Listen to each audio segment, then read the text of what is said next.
But with that, let's bring in Karl Rove, former White House Deputy Chief of Staff for President George W. Bush and a Fox News contributor, and veteran Democratic strategist James Carville. Great to have both of you with us. Thank you for joining me today.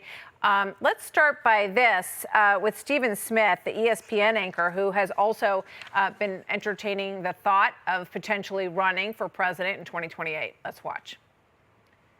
The Democrats don't have a leader. Who is it? Is it AOC? Is it Bernie Sanders? Is it Jasmine Crockett? Who is it? The Democratic Party just looks very, very bad right now because they look leaderless. They don't have a definitive voice that anybody can depend on.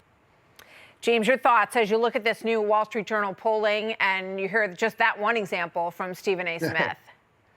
Well, there's no doubt. Look, I've been very critical of the party. I've called it a bunch of bad names, even in the New York Times. But Virginia cometh. Okay, and that's going, and that will. The Democrats don't like the party because we're losing. And I love Stephen A. He knows a lot of how to evaluate athletic talent. And Carl would agree with this. There's a ton of Democratic political talent waiting in the wings for 2028. I am not remotely worried about that, not remotely. And I think Virginia's going to. It's going to be big. Spanberger is going to win by 10 or more. I don't think there's any doubt about that. So let me ask Karl, you think that Virginia turns the tide, and we're putting up right now some of the future Democratic leaders, many of whom James has talked about in the past. So do they have a future when you look at this wall of faces who are currently serving, Karl?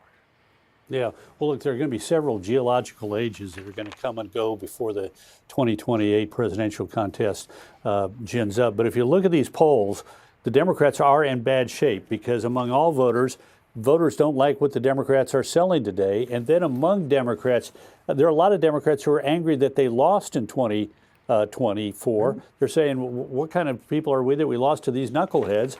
And then you also have a lot of Democrats who are upset today with their party by being ineffective in countering Donald Trump. So, you know, that makes for a bad situation for the incumbent party, but for the out-of-power party. But let's not kid ourselves. We also need to consider the issue of motivation. Democrats, if you look inside these polls, are more motivated about voting in 2026 than are Republicans or Republican-leaning independents. And 2/3 of independents think that the idea of a trifecta GOP control, White House, Senate, and House, is bad for the country. So if you look at history, the Republicans cannot take the 2026 midterms for granted. The out-of-party power gained in the 22 midterms, the 2018 midterms, the 2014 midterms, the 2010, the 2006. You have to go back to 2002 to find one of the two midterm elections since the end of World War II in which the White House party gained seats in the Congress in that election. I happen to have been in the White House. That was a difficult thing to do. The Republicans could not take the dire circumstances of the Democrats for granted. No doubt. We're seeing a lot of Rahm Emanuel lately, James. I'm wondering what you think about that. And when you look at these faces, who do you think is the strongest? Because we heard Governor Newsom say in the intro, in a soundbite in our intro, that he said, you got to give it to Trump. What he has is strength, and people do respond to that. And I'm looking at Tim Walz at the center of this screen, who doesn't exude that, and we haven't seen a lot of that on the Democrat side of the aisle. Well, Rob's one of my best friends. I probably talked to him every day for the last 30, 35 years. Yeah, I don't want to think about how long it is. And he can stir the pot, but he projects certainty and clarity when he speaks, and he's a very important voice in the party. I don't have any doubt about that. But I think the hand-wringing, while I agree that the image of the party is at an all-time low, there's a bucket load of talent coming online, and I don't think people quite realize how deep our bench actually is. I think it's extraordinarily deep, and I would put Rahm certainly as one of the people on it. What about these midterms, Karl, as we start to sort of look ahead to them a bit? Neera Tanden, who was just, in front of Congress the other day talking about the viability of Biden in his final part of his presidency, says, look, we can really make hay with the issue of immigration and the way that people are being treated who came into this country. Do you agree? What turn do you think they need to take if you were to give them advice, which I know you're not in the business of? Yeah, well, look, I'm not certain she started out in the right place saying, President Trump was right to emphasize border security and Democrats were wrong. But where she ended up in that article was suggesting that the answer is to offer amnesty.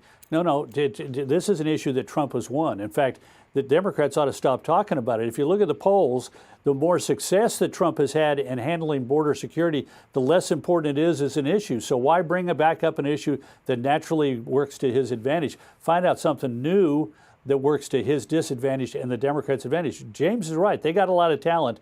Let's see how if any of that talent makes itself seen and heard in the 2026 midterms. Count me a little bit cautious about them being able to do James, that. you've talked about, them wasting time on some of these issues around trans sports and all this stuff. Right. What substantive thing would you like to see them focus on? Because perhaps immigration is the one, and in what way? No. The big, beautiful bill, cutting veterans benefits, closing rural hospitals, raising $3.4 trillion on the national debt.